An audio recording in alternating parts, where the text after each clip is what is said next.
段階の産業まとめ。KFX 完成に向けて前進。未払いインドネシアは興味喪失？ KFX は F35 よりも高くなる？韓国メディアによると、韓国型戦闘機 KFX の開発が着々と進み、2021年にも最初の試作機が完成し、2022年にも初飛行する予定です。米国から F35 購入時に技術移転を期待していた4つの技術が全て拒否され、韓国は自国開発への道を選びました。最も難易度が高いとされていた AESA レーダーの試作品が先月完成し、4つのコア技術の国産化に成功したとしています。これにはイスラエルエアロスペースインダストリーズの子会社であるエルタシステムズが協力し、試験段階でも支援を続けていると報じられています。共同研究開発国であるインドネシアは当初の開発費の 25% にあたる1兆7000億ウォン、約1500億円を負担することになっています。しかしこれまでに納入されたのはわずか2270億ウォンで、5000億ウォン程度が未納のままです。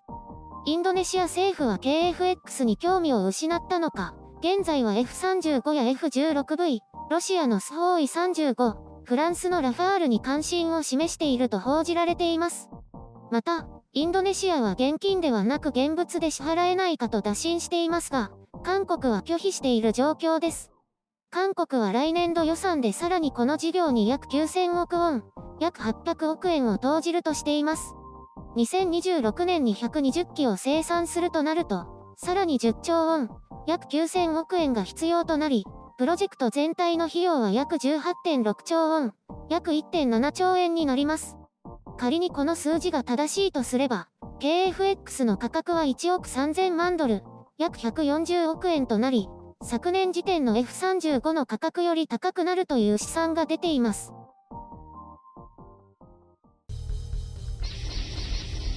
編集所管。今回の概要。競合がいるけど売れますか？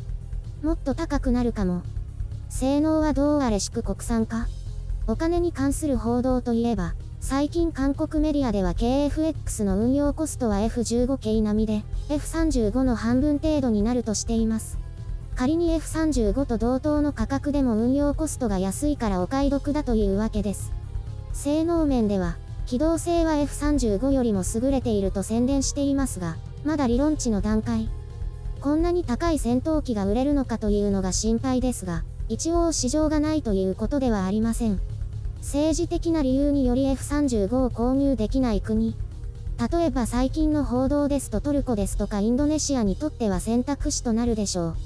まあインドネシアは残りの1200億円程度を支払えばということですが。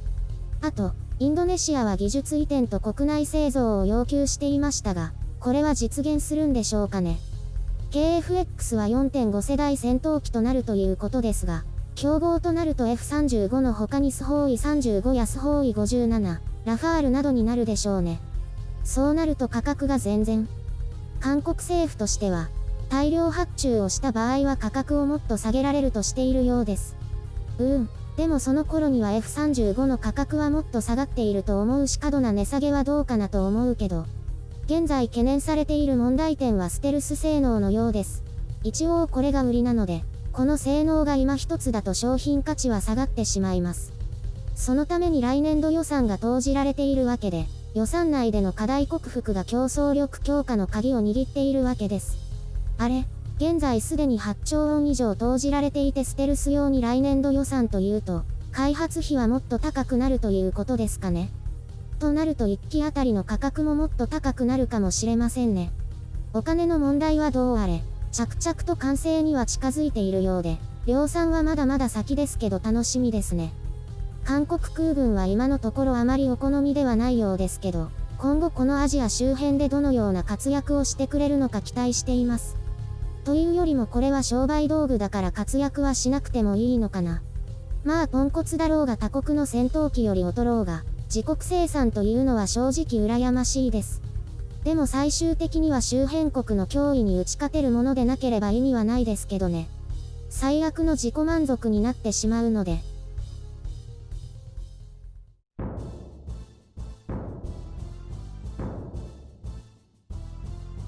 また飛行機ですか。でも国産なんですね。どうあれ国産化は重要ですよ。兵器に関して一部分でも独立できるわけですから。でも買った方が安くて性能が良かったら意味ないんじゃない？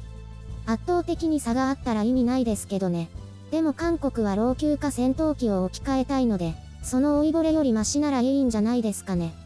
そんなのでいいの？だったらすぐ作ればよかったのに。作るからには売れるものを作りたいわけですよ。商品的価値があるものを。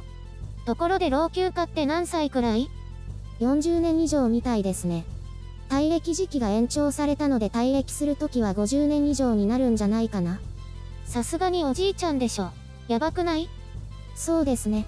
本当はこの新型戦闘機が2017年完成予定だったので、無理やり先延ばしにされているということです。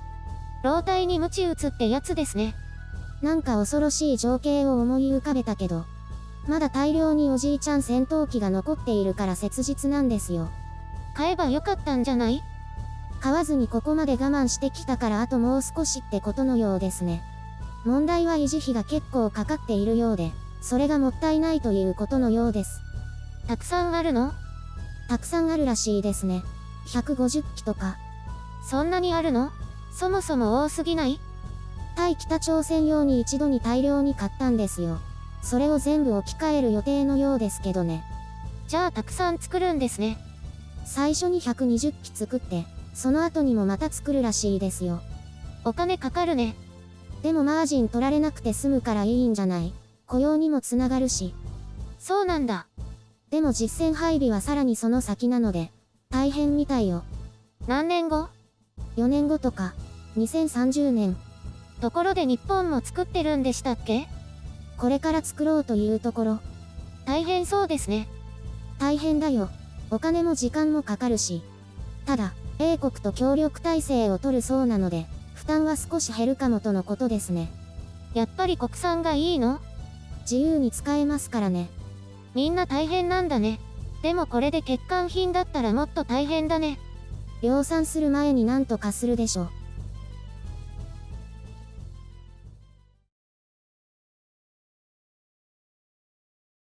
織田裕二。どうしたの？突然。いや、ちょっと仕事の鬱憤を晴らそうと思って。織田裕二関係あるの？ほんのちょっとだけ。でも本人には直接関係ないです。織田裕二は何も悪くないです。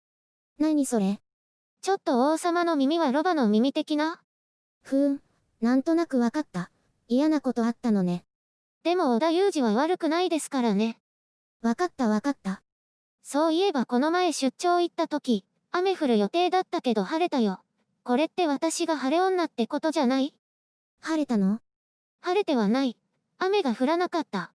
じゃあ晴れない女なんじゃない？そういうのはないの。晴れ女でいいの。ゆるりんは雨女だよね。そんなことないと思うけど、白雪さんが雨女だから二人で出かけると大体雨降るよね。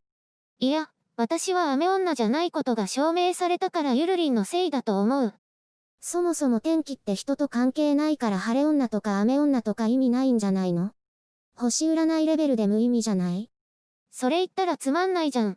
みんなそういうのはないと思ってても楽しいからいろいろ言うの。それっていじめじゃない？そのうち社会問題になるんじゃない？今時はなりそうですね。PTA が禁止にしそう。ネットで大騒ぎになるかもね。有名人の過去の発言とかが糾弾されて。なんか怖いね。だから将来を見据えて言わない方がいいんだよ。何それ脅してる？いや、そのうちそうなるって。今のうちにみんな SNS から削除しておいた方がいいと思う。特に雨女？そうだね。雨の方はやばいんじゃない？じゃあこれも全部伏せ字とかになる？世の中がやばくなったら削除する。何このしょうもない会話。こういうこともあるって。